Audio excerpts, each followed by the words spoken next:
This is Art Sense, a podcast focused on educating and informing listeners about the past, present, and future of art. I'm Craig Gould. On today's episode, I speak with Lisson Gallery partner and curatorial director Greg Hilty. Hilty sits down to discuss the upcoming exhibit Matter as Actor, which explores themes of multiplicity, interconnectedness, natural forces, raw materials, shared experiences, and our response to the physical world. The show opens May 3rd at Lisson Gallery in London and runs through June 24th. And now, a conversation about living in a material world with curator Greg Hilty.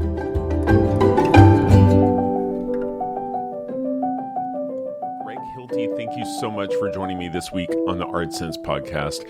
Greg, you're a partner at Lisson Gallery in London, where you serve as the curatorial director. And I wanted to have a conversation with you this week about a new show that's coming up that you've curated called Matter as Actor, which is coming up, I believe it's May 3rd, June 24th. Greg, how would you start to describe this new exhibit to a prospective visitor? How would you describe what they're going to see when they show up? Thank you, Craig, and thank you for having me on this platform. I want this to be an exhibition where viewers can experience a wide variety of radically different ways to connect deeply to the material world. I guess that's how I would describe it, as kind of simply and fundamentally as possible. Too often, I think exhibitions are defined in terms of an idea or of a history, and I'd encourage people to come to any exhibition, and this one in particular, as an experience, an experience through the objects of art, through the material that artists have drawn on physically or elusively to make their works. Art can offer a direct physical engagement between something made to be seen and somebody in the mood for seeing. And the artists in this show, we have 12 artists from 5 continents, all see matter as an active force for change. That is not something passive to be consumed or used. I like to quote the anthropologist Tim Ingold, who's been a big influence on some of the ideas in the exhibition, who says the properties of materials aren't just attributes, but histories. So if I can establish that central premise for the show, the premise of matter as actor, then I'd say, just answering a little bit further your question, there are actually 3 interconnected stories that I'd like to engage visitors with. One is the multiplicity of relations between all things in the material world, and in particular interest the plurality of relations between humans and matter. And the second is the way that art can embody those multiple relations in a powerful and direct way. This is an art exhibition. It's not a lecture. It's not a text. It's something to be experienced. And third, the way that different artistic practices, whether of individuals or cultures developed over time, can be shared and understood even between people of radically different backgrounds and traditions. So for me, that's very important. It's a kind of subtext to the main text of the show, but it's a crucial one. Greg, help me understand, as a curator, where do you start with an idea? Because I know you mentioned Tim Ingold. I know that in the catalog that accompanies the show, there are a number of quotes. Does it start with the matter of you reading and you start finding a connection of dots in the things that are of interest to you, and you see some hazy premise that can become something based on the artists that you guys have relationships with? It's a good question, and there's not a recipe, there's not a formula for it. I've been a curator within public institutions, and I'm acting as a curator now within a commercial gallery that represents 60 artists. And our main focus is on those artists, on developing their work, presenting their work, both within the gallery and through museums. But through those relationships, artists always recommend other artists. Artists have people that they work with, and there's always a wider context around the artists that you work with. And as a gallery, we're very interested in that wider context. We're interested in the bigger picture, and we're always looking. People within galleries, people within museums are always looking. So, no, I'd say it doesn't start with ideas first. It starts with work. It starts with seeing work, with maybe finding somebody in a biennale somewhere or in a gallery somewhere. We work all over the world, and we see a lot of work together. And I guess constellations begin to form. You find common themes or kind of recurrences of things that just trigger something in your mind, and they relate to other things in your life. Indeed, artists are reading, artists are influenced by other kinds of discipline, and particularly, I guess, over the last couple of years, I've been trying to read quite extensively across a wide range of disciplines. And I must say, with the pleasure of breakfast conversations with my son, who's an anthropologist and a filmmaker, and these things have come together into, I hope, quite a simple and essential framework to look at quite complex and diverse ideas. As a curator, I like diversity, I like multiplicity, and yet I like to sort of try to bring them together into a context that is comprehensible. On the podcast, one of the recurring topics that's come up with artists over the past couple of years, it seems that the best work is often a reflection of the place that an artist has come from. It's a reflection of their roots, or it's just grounded in the reality of a specific geography. And I feel this sense of place is a strong component of this exhibit.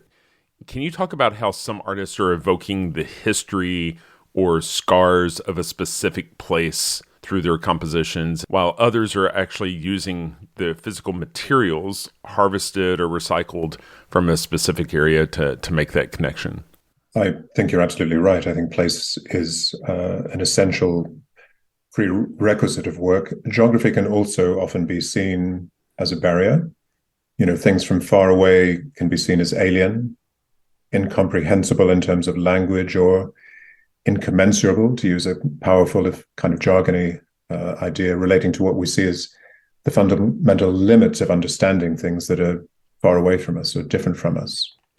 And if you look at high-level cultural outputs, the products of any particular culture or personality, then things often are conveyed through systems that are too complex or too sophisticated to be easily translatable. But if you go right back to that fundamental human relation to the material world, then you're starting literally from a common ground. So that even if you build something different, you can understand the starting point, the motivation. So I agree, the best work reflects the place that it comes from. When things become too kind of flattened or streamlined, they can lose the ability to engage. In culture, we see this as a kind of global homogeneity, and we know how alienating that can be. And a richer kind of globalism is to acknowledge and respect that specificity. And, when you talk about this, you don't necessarily have to look so far afield. That sometimes surprising things aren't that far away.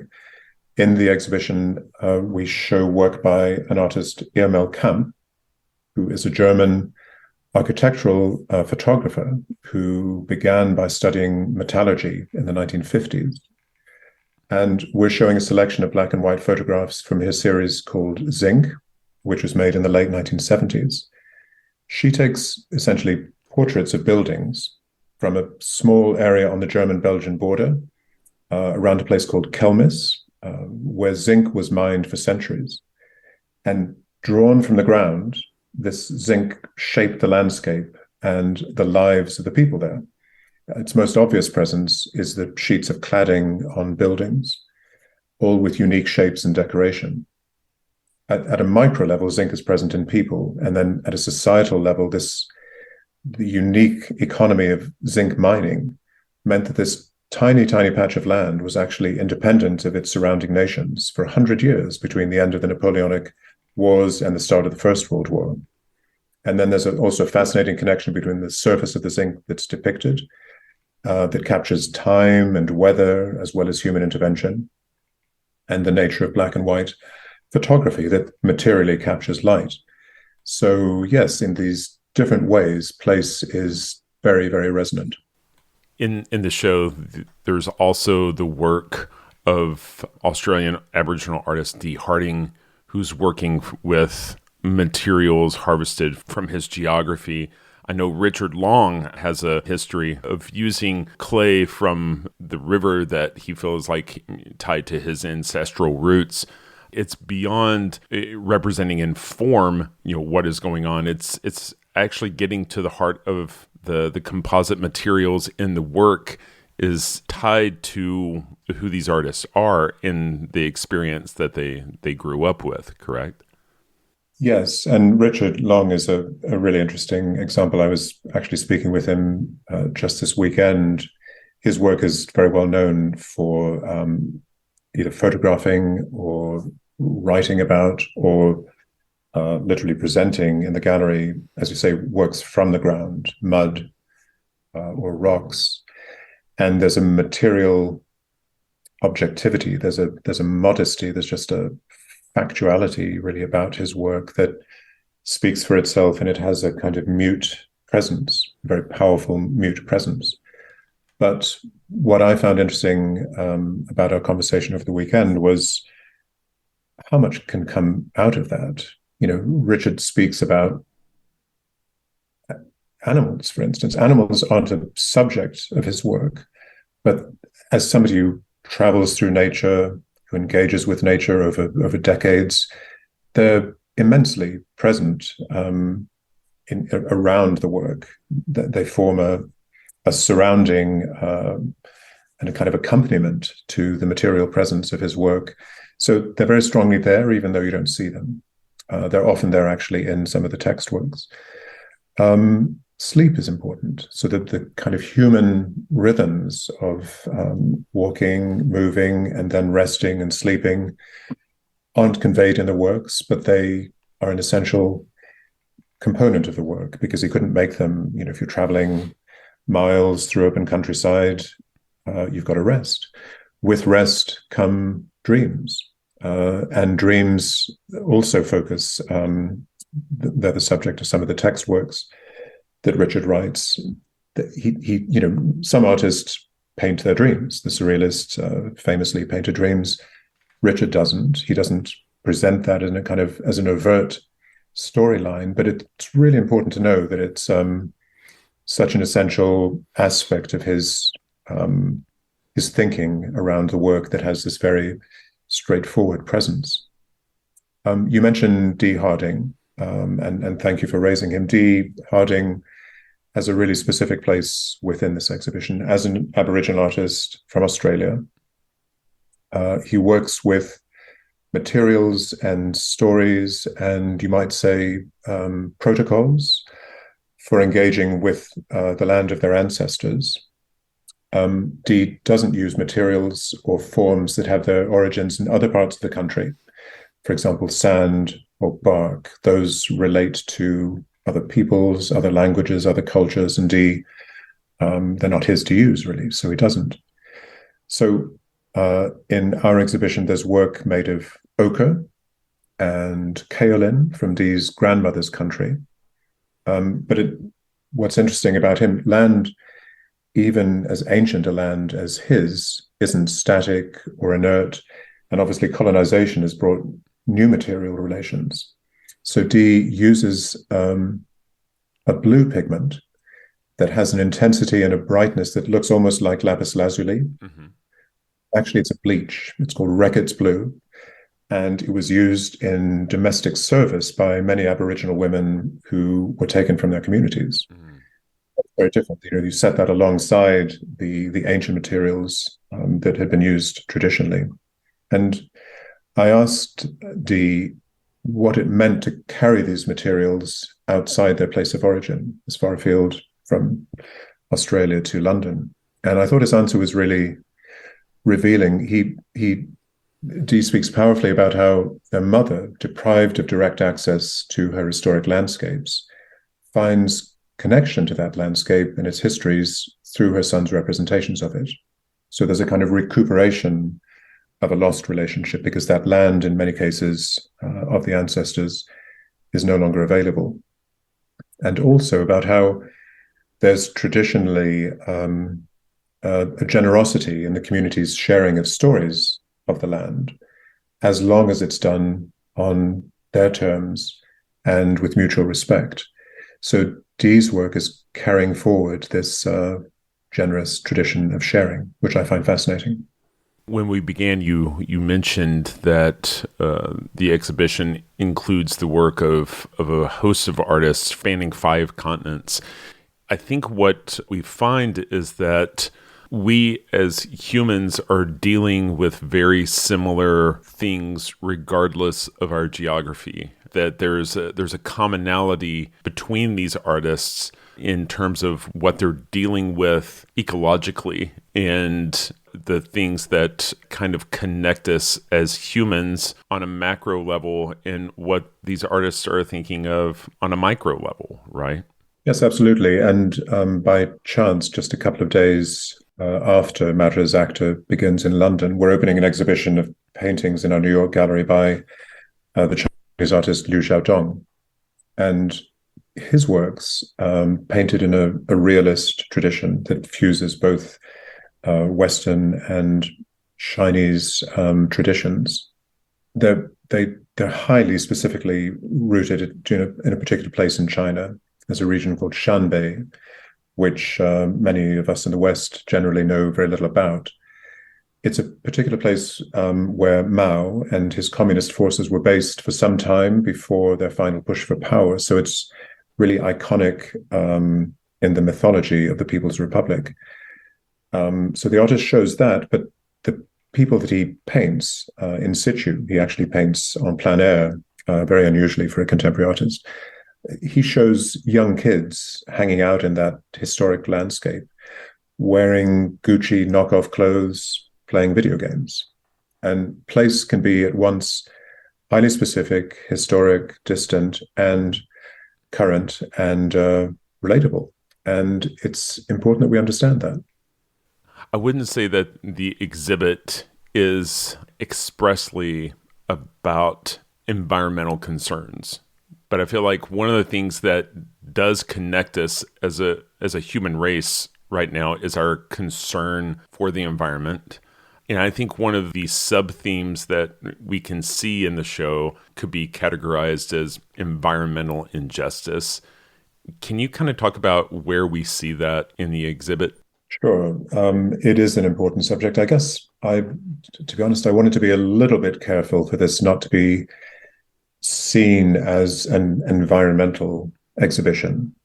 You know, people can get alienated from exhibitions that wear their messages too overtly on their sleeves. And, you know, if you have that alienation, then you lose people. And without real engagement, you end up not communicating anything.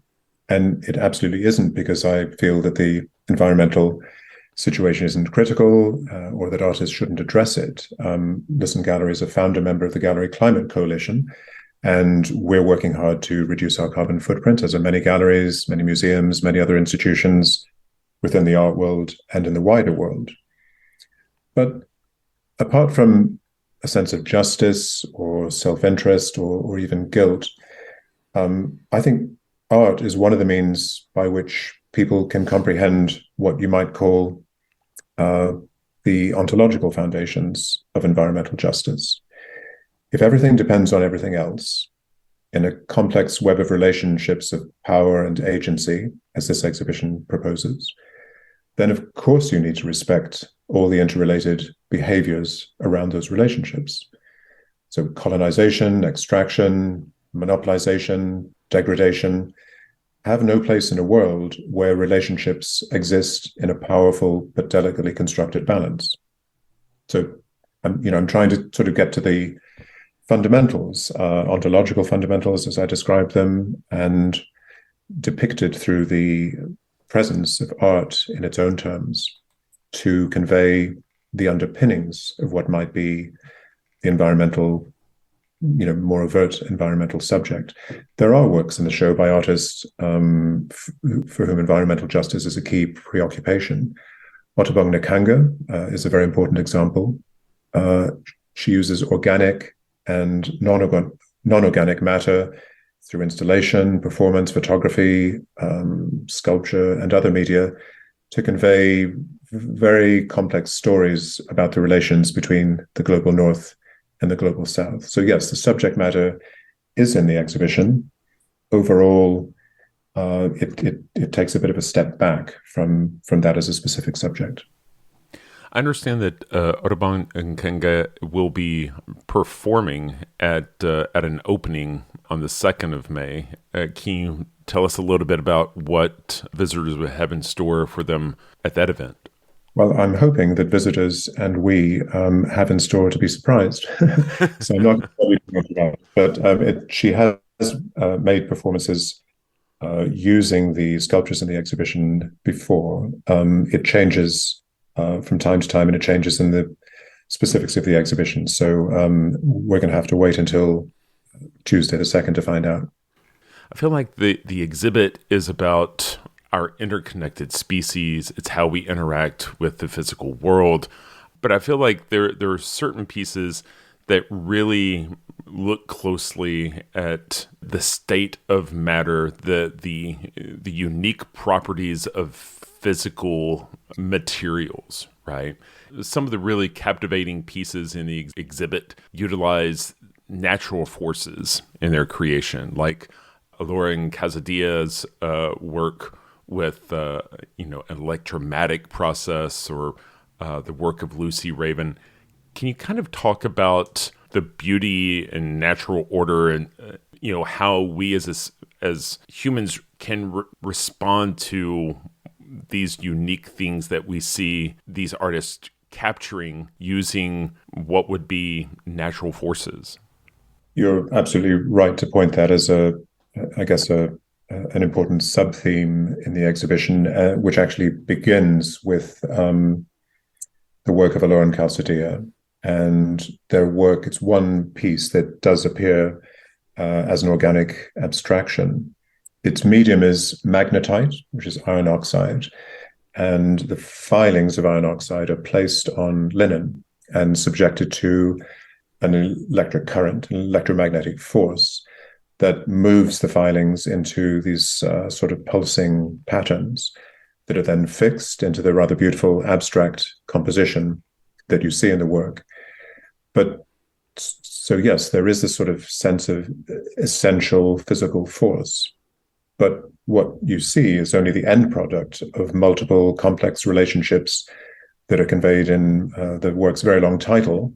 The title recognizes the date of the action, the charge of the electricity, even the specifics of the number of the meter that measured it, its cost in dollars, the subsidies that lay behind this cost. So Lauren Calzadilla are clearly recognizing the interwoven physical, economic, and political forces that ended up in this particular work of art. Lucy Raven is actually facing, her work is facing the work of Lauren Calzadilla. We're showing about 20 out of 60 existing works from Shadowgram series. These works are very mysteriously beautiful. Like a lot of the work in the show, they have an abstract appearance that belies the highly specific context that they were made in. We talked about Dee Harding, Lauren Calzadilla. And again, with Lucy, there's the specifics of making the work, which connects both actually and metaphorically to the wider context. So yeah, we're showing about 20 works, shadowgrams, that are the representation of a physical effect that you cannot actually see. So in this case, she's recording the elemental pressures of air and raw materials from explosive events, which she achieves by exposing photographic paper for microseconds after a detonation. So you might say that the event and the work are really one and the same thing. She went to considerable lengths to build a special room-sized camera to achieve this. And like Lauren Calzadilla, the wider context explains the specifics of her action. These were made on an explosives range in New Mexico, a place called Socorro, from the time of the Spanish settlers' interaction with Piro Native Americans. And it's a little ironic because the word socorro means succor or relief, whereas this place has become a site for testing nuclear weapons. So the rather gentle abstraction of the work carries residues of violence, both physical and political. That work in particular, I feel like you really would have to get up close to it to really appreciate just the wonder of a natural process that we're just not capable of seeing.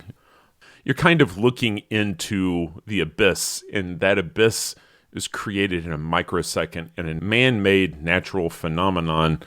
And so on a lot of levels, you're looking into something that it's kind of fantastic, right? It's really interesting that you identify it in that way, and I think you're absolutely right. And when you say fantastic, which means many things, it's not in itself a creation of the mind. It's a creation of the physics of the external world allied with the physics of human perception. So I guess, although it's not, so it's basically an image of something that doesn't exist. It's an image of a process, of a kind of pulse of energy. And although it's different, if you're trying to understand what it feels like, you might compare it to what happens when you're out in the bright sunshine and you stare at the sun and then you turn away and you get this residual image that you can see. It's very powerful, but it's a kind of burning imprint, within the eye that remains as an image, and it remains not just as an immediate image, but that kind of imagery, the imagery from within the mind, can influence the way that we see things. There's evidence. There's a wonderful book by a South African anthropologist called The Mind in the Cave, who relies on or draws on physiologically generated images of that kind to help explain some of the way that ancient humans made images in caves.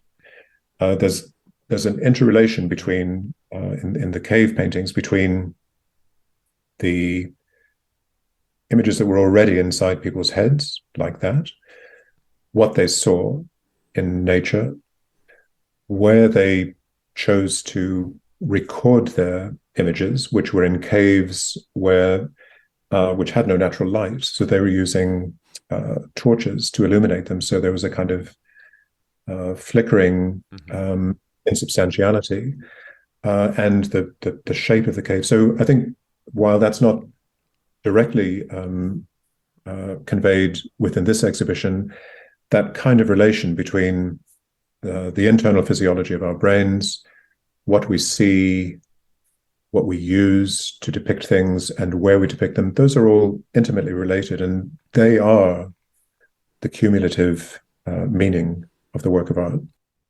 This conversation about Lucy Raven's work also reminds me of a particle accelerator like CERN and this crashing of particles in a way that we can never see in the natural world, but we're trying to get some impression of what that wonder is in those moments that are really sort of not visible to our naked eye, right?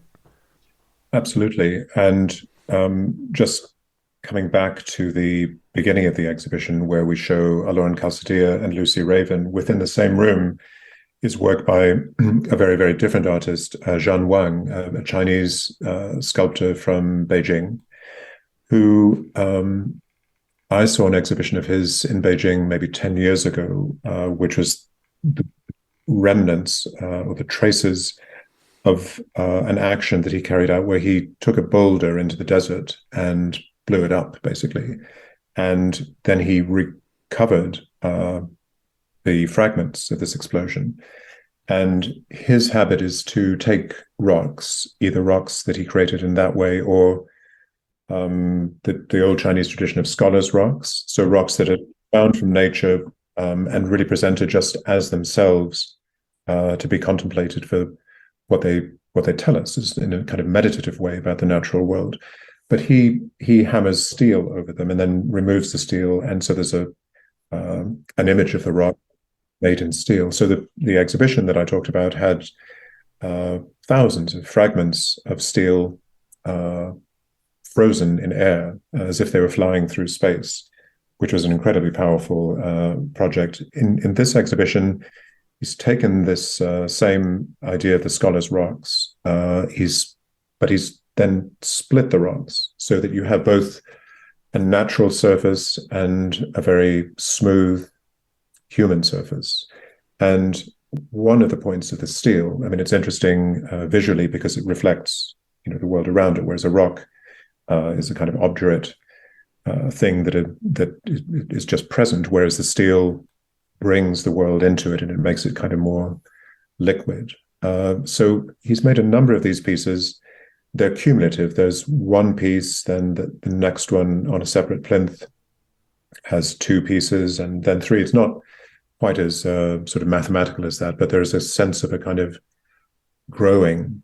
And he's interestingly connecting these. He was very inspired, actually, I'm pleased to say, by the theme of the exhibition, and he's decided to connect it to Genesis, to the Bible, to the creation of the world, and the idea of out of nothing, from material and from language, the world taking shape. So he's presenting these works. He's actually asked us to change the configuration every week, so there'll be a different kind of logic. And what I also find interesting is that he's made ink drawings. There's a whole ink tradition, which is well known, of calligraphy, for instance, and landscape painting in China, that's very different from much contemporary art.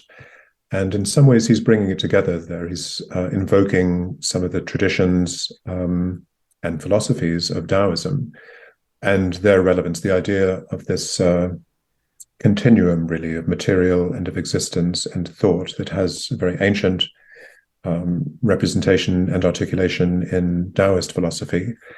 And it's represented in quantum physics. So I think these things they're all out there. They're ideas and ways of looking at the world that apply to different generations and different cultures at different times. And I guess I'm trying to provide a framework where contemporary works by contemporary artists dealing with their own material, their own historical conditions, can be seen for what they say to each other. The ink drawings that you referred to, Taoist tradition and quantum physics, that particular work, my understanding is that there's this mark making, but he's using rules that marks can abet each other, but they're not able to touch. And I know my son is rather into science and was sharing a video with me one time about how we don't actually touch things, that on a quantum level, at the atomic or quark level, we don't actually physically come in contact with the world around us. That reminds me of what's going on in this particular work. Absolutely. I find that rule, as you describe it, a fascinating one. You wouldn't necessarily know it when you look at the works. It looks like kind of fluid forms moving in and out of each other. But when you look closely, indeed, none of the marks touch each other. So there's different patterns that he uses and that he creates in each work, but they're from a series of individual marks put together that exist independent of each other, but they only make sense in relation to each other. And if there was a way of describing the ideas behind this exhibition, that's a good way of summing it up. The sense of relationality, that's really behind this idea of matter as actor.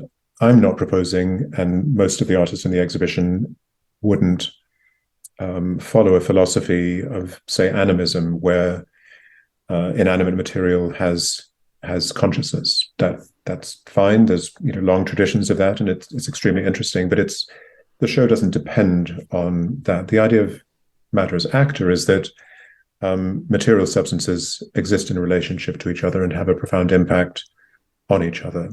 And so we're trying to show different ways of looking at that relationality. Going back to your role in pulling all of this together, how long does it take someone who's curating a show like this to go from concept to finding the right cast to the logistics of pulling it all together and getting it on a schedule?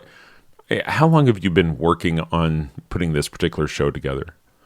I guess when you ask me that, I probably have had an idea of doing a show like this, kind of connecting elements within an Earth system for, I don't know, 5 or 6 years. This show was realized in about 7 months. The idea, the opportunity to do an exhibition, that kind of constellation that I mentioned earlier on about recognizing a certain number of artists who somehow make sense together, and then providing the framework that unites them. But I find that, as a curator, that's really exciting. That's the way things work. The ideas can be brewing in a way, and then they come together very quickly. I have to say also, I think it's really important to say that this show, as many that I work in, but this one in particular, has been very much a collaborative effort. It's come from dialogues with artists, with colleagues who have particular relationships with artists. And it's been very much a group effort. So, different colleagues have recommended different people. They've engaged in developing the ideas with different artists. I've kind of orchestrated it. I've tried to give the theme. I've tried to bring it together. I've tried to place different works in relation to each other, like describe the first 3 artists who have that kind of connection with, let's say, raw physics, more than some of the more representational works that follow later. So that's my role. But I find that as a curator enormously satisfying to be able to draw together inputs from different places, including from my colleagues. Did it come together as you hoped? I know sometimes I talk to curators and they hoped they were going to get a particular piece, but it didn't free up, or they were hoping to get the input of a particular artist. Did everything come together the way you hoped it would? Well, this is a subject that's kind of open-ended subject, so many more people could be included. But a show is a show at a particular time. There's the kind of cliche that it's never finished, it's just open. And it's going to open. And I have to say, I'm very happy with the shape that this show has taken. So no, it could be different. It could have changed. I think it's in the nature of the subject, let's say, that there's always that possibility. But I think an exhibition is a sort of snapshot of a moment. And this one I'm pleased with. Well, Greg, I really appreciate your time today. Encourage people to go out and see the show in London, May 3rd to June 24th. The show is Matter as Actor at 27 Bell Street and 67 Lisson Street. Greg, I really appreciate you sharing your vision and providing insights on this so that people will understand and appreciate the show at the level that's intended. And I really appreciate you sitting down and opening up with me today. Thank you very much for the conversation. I've really enjoyed it.